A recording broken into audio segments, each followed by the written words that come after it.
नमस्कार, आप देख रहे हैं बिग फाइट लाइव। आपके साथ मैं हूं श्वेता मिश्रा अवस्थी। राजस्थान में चुनाव 2023 के अंत में है, लेकिन बीजेपी अभी से एक्टिव हो गई है।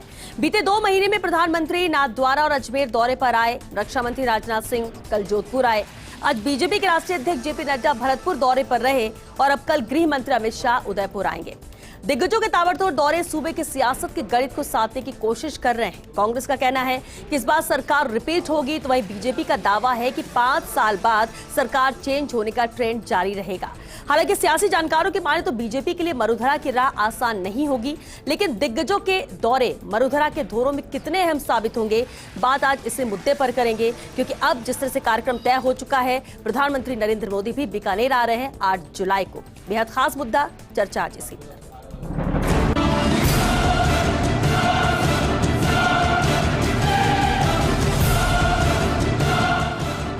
के दौरे, दिग्गजों के दौरे लगातार हो रहे प्रदेश में, इसी पर हम चर्चा कर रहे हैं और इस पर चर्चा के लिए हमारे साथ खास मेहमान जुड़ चुके हैं। सबसे पहले उनसे रूबरू करा देते हैं आपको। हमारे साथ कांग्रेस विधायक कृष्णाराम विश्नोई जी हैं, मनीष पारिक जी हमारे साथ हैं, बीजेपी नेता हैं, राजनीतिक विश्लेषक देवेंद्र शास्त्री जी भी हमारे साथ चर्चा में शामिल हुए। बहुत स्वागत है आप सभी का बिग फाइट लाइव में। मनीष जी, आपसे शुरुआत करते हैं। कांग्रेस लगातार ये कहती रही है, जिस तरह से मीटिंग्स हो रही हैं, लगातार सत्ता में रहते हुए जो काम किए गए हैं उसे लेकर कार्यक्रम करती रही है और ये बता रही है बार बार कि एंटी इनकम्बेंसी नहीं है और एक बार हम फिर वापसी कर रहे हैं। लेकिन बीजेपी की कोई तैयारी इलेक्शन को लेकर नजर नहीं आ रही थी, ऐसा कहा जा रहा था। लेकिन अब जिस तरह से दिग्गजों के दौरे नजर आते हैं और अब तो प्रधानमंत्री नरेंद्र मोदी का भी कार्यक्रम आ गया है, 8 जुलाई का बीकानेर दौरे पर रहेंगे। इन दौरों से क्या माना जाए, शंखनाद हो चुका है बीजेपी की तरफ से, शुरुआत दिग्गजों ने कर दी है, पूरी तरह से चुनावी रण में उतर चुके हैं बीजेपी। ये बिल्कुल, ये तो कहते ही है कांग्रेस वाले तो कि बीजेपी पूरे साल इलेक्शन मोड में रहती है।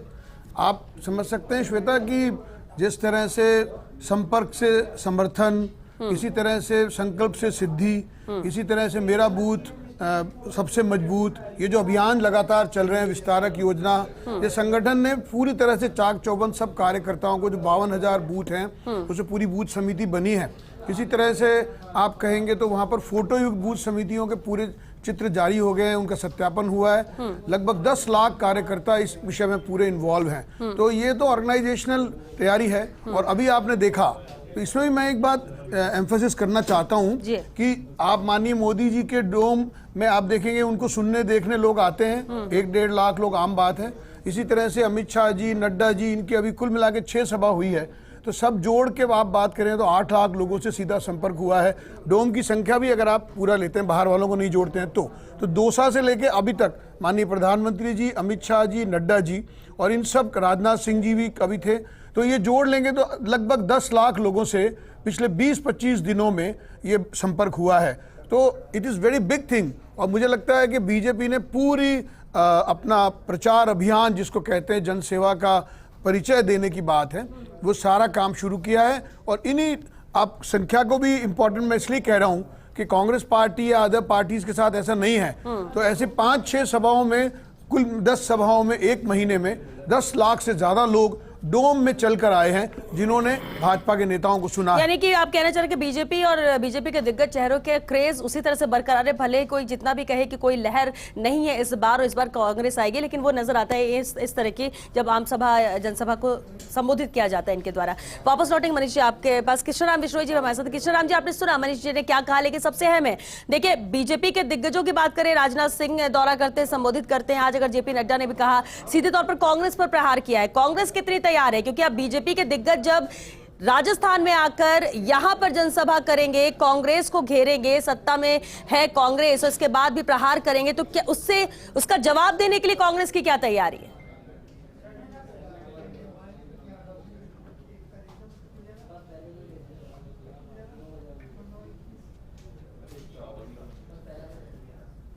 कृष्णराम जी, आपकी आवाज नहीं आ पा रही है, वापस आपका रुख करेंगे। लेकिन देवेंद्र शास्त्री जी, अहम ये तो है कि आखिर प्रदेश में कौन आ रहा है, जनसभा कर रहा है, कौन से वो चेहरे हैं, फिर चाहे जेपी नड्डा हो, अमित शाह हो, राजनाथ सिंह हो या खुद प्रधानमंत्री नरेंद्र मोदी हो। लेकिन उससे ज्यादा अहम ये हो जाता है कि वो आ कहां रहे हैं, किस जगह पे आ रहे हैं, उनके संबोधन से वहां पर इंपैक्ट क्या पड़ेगा विधानसभा और लोकसभा के मद्देनजर अगर बात करें तो। देखिए श्वेता जी के जो आगामी विधानसभा के चुनाव हैं, मध्य प्रदेश और छत्तीसगढ़ राजस्थान के साथ चुनाव उसमें जाएंगे।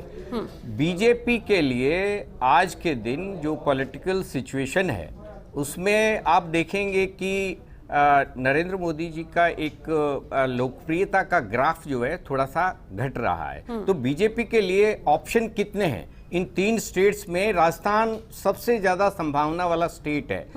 तो बीजेपी ने स्ट्रेटेजिकल मुझे लगता है कि राजस्थान को फोकस करने का फैसला किया हुआ है। इसलिए अब आप देख रहे हैं कि उनके सारे दिग्गज नेता राजस्थान में लगातार आ रहे हैं और ये एक कहना चाहिए कि आगामी चुनाव जो है बीजेपी के लिए जीवन मरण का सवाल खड़ा करने वाला है, क्योंकि इसके तत्काल बाद अगले साल जो है लोकसभा चुनाव है। तो राजस्थान के अंदर नरेंद्र मोदी पहले आकर के चले गए, उसके बाद फिर आ रहे हैं 8 तारीख को। आपके नड्डा जी आ गए, अमित शाह आ रहे हैं, आपके राजनाथ सिंह आ गए हैं। तो ये इस बात का संकेत है कि बीजेपी को एक भय है कि कहीं हम लोग राजस्थान को, जो कि एक टर्न बाय टर्न जो यहाँ पर ट्रेंड है, उसका एडवांटेज न ले। देखिए अशोक गहलोत ने बहुत शातिर तरीके से चीजों को हैंडल किया है।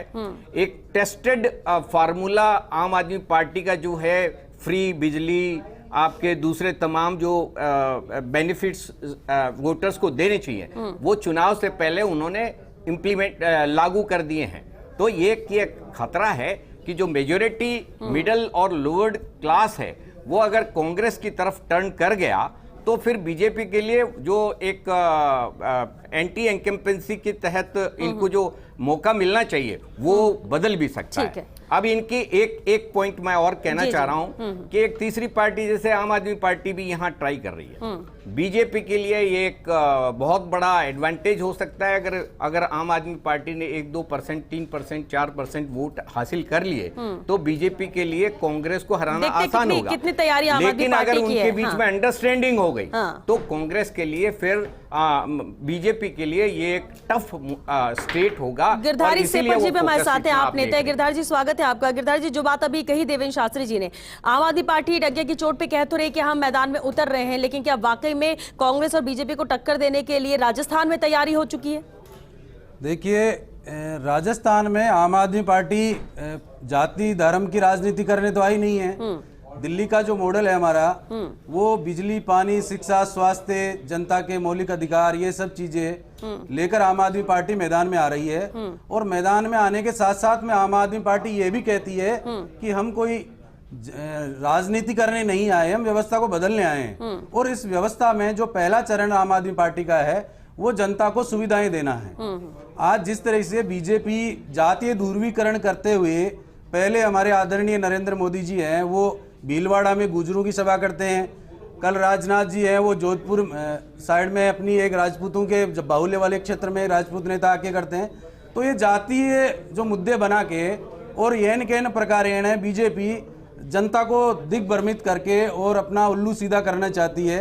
और हमारे मोदी जी हैं, वो गारंटी दे रहे हैं, बोलो करप्शन जिन्होंने किया है उनको मैं अब गारंटी देता हूं कि बख्शूंगा नहीं। सबसे पहले नरेंद्र मोदी जी को अपनी पार्टी में जितने भी भ्रष्टाचारी नेता है, अगर नरेंद्र मोदी जी में हिम्मत है तो उनके खिलाफ विपक्षी एकता पर ये प्रहार किया तो उन्होंने, क्योंकि वक्त खत्म हो रहा है। एक लास्ट कमेंट मनीष पारिक जी, क्योंकि बीजेपी का अहम मुद्दा है। एक लास्ट कमेंट। बड़ी बात यही है, जैसे मैंने कहा कि जो भ्रष्टाचार का विषय है वो माननीय मोदी जी ने पूरी दुनिया में साबित किया है कि ये ईमानदार नेता हैं और इनकी सरकार पर कोई आरोप नहीं है। उसी के कारण इस सम्मान बना है सब विदेशों में, आपने देखा है पिछले 4 दिन के दौरों में। दूसरी बात, जो अजमेर में श्वेता 3 लाख लोग आए, डोम छोटा पड़ गया। उदयपुर संभाग में 2 लाख लोग आए।